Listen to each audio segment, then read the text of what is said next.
radio amateur est un loisir scientifique pratiqué par près de 10 000 personnes au Québec. Une des activités préférées de quelques-uns de ces passionnés de communication consiste à larguer dans l'atmosphère des ballons auxquels ils accrochent des antennes de télécommunication, des appareils de mesure ou, pourquoi pas, une caméra. Comme nous le verrons dans le reportage, larguer un ballon pour tenter ensuite de le localiser peut devenir une véritable chasse au trésor.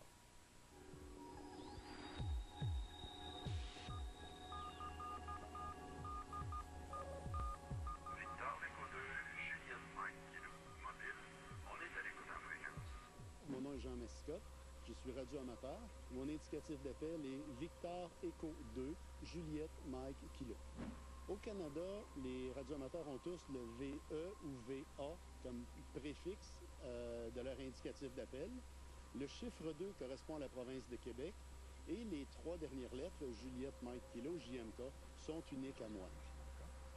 Les radioamateurs, c'est des gens de passion qui sont passionnés de radiocommunication, d'expérimentation, qui installent des équipements chez eux pour communiquer avec des gens un peu partout sur la planète. Les radioamateurs utilisent comme matériel des émetteurs, récepteurs, utilisent des sources d'alimentation, ça prend de l'énergie électrique ou des batteries, et des antennes.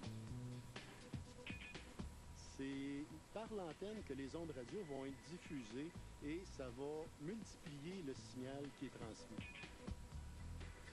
Les radioamateurs ont des allocations de fréquences à différents endroits dans le spectre électromagnétique. La gamme de toutes les fréquences qui existent s'appelle le spectre électromagnétique. Certains radioamateurs font de l'expérimentation en très haute fréquence. Ils vont utiliser des antennes extraordinairement grosses et vont transmettre les ondes radio en visant la Lune.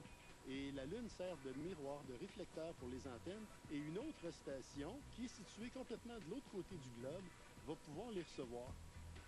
Il y a d'autres radioamateurs qui sont également impliqués dans le lancement de satellites radioamateurs.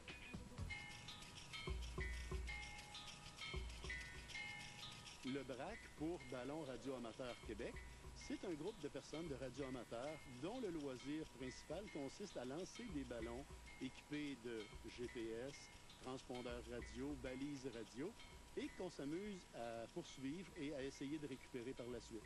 Alors aujourd'hui, le but, c'est de lancer un ballon et on attache à ce ballon-là une charge d'équipement technologique.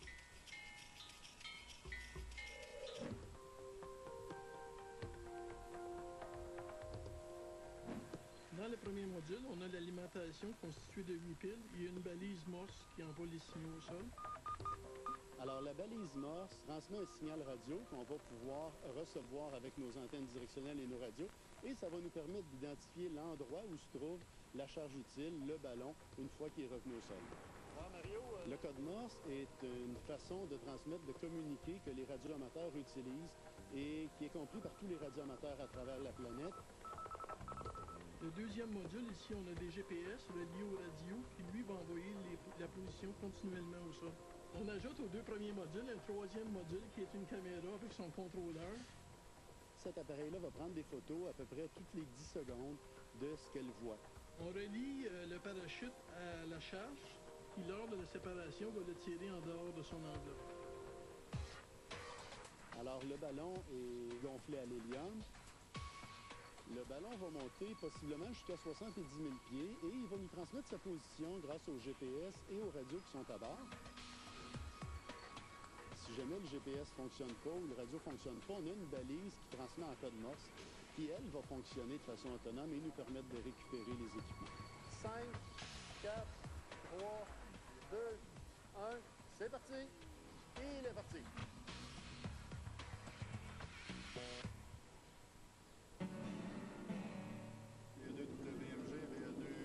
Écoute, Michel, je ne le vois pas sur l'écran.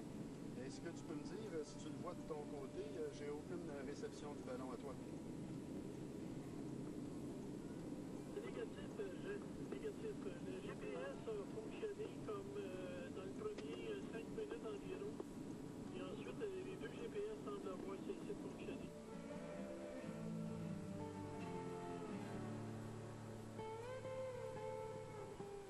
On a perdu le ballon. Maintenant, il s'agit de le localiser avec nos antennes et les balises de morse. s'agit de rester près du ballon ou en dessous du ballon autant que possible, de façon à pouvoir garder le contact sonore au moins avec le ballon, jusqu'au temps que le ballon descende au sol.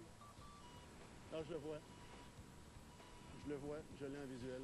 Alors, ce qui se produit présentement, c'est que le ballon a monté, rendu à une certaine altitude, l'hélium se dilatant, le ballon a éclaté et il est descendu.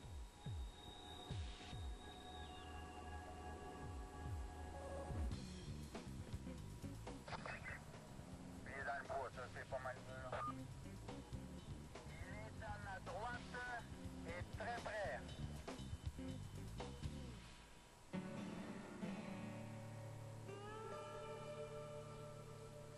Les radioamateurs rendent service à la société, rendent service à la population en mettant leurs habiletés et leurs équipements au service de la population.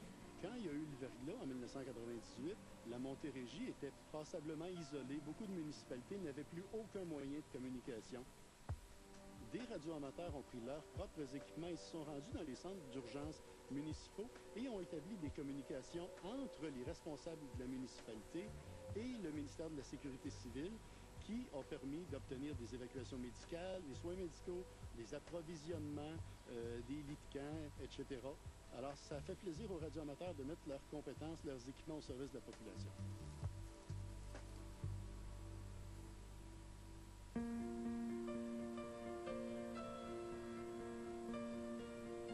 La radio amateur est un loisir qui est loin d'être futile et ses adeptes ont souvent montré leur utilité, comme par exemple durant le déluge au Saguenay en 1996 ou durant la tempête de verglas de 1998. Lorsque tout tombe en panne, les radioamateurs prennent le relais et assurent les communications urgentes. D'ailleurs, leur rôle s'est récemment officialisé puisque le ministère de la Sécurité publique du Québec a installé dans tous ses bureaux régionaux des stations de radioamateurs complètes, des stations qui peuvent être activées rapidement en cas d'urgence.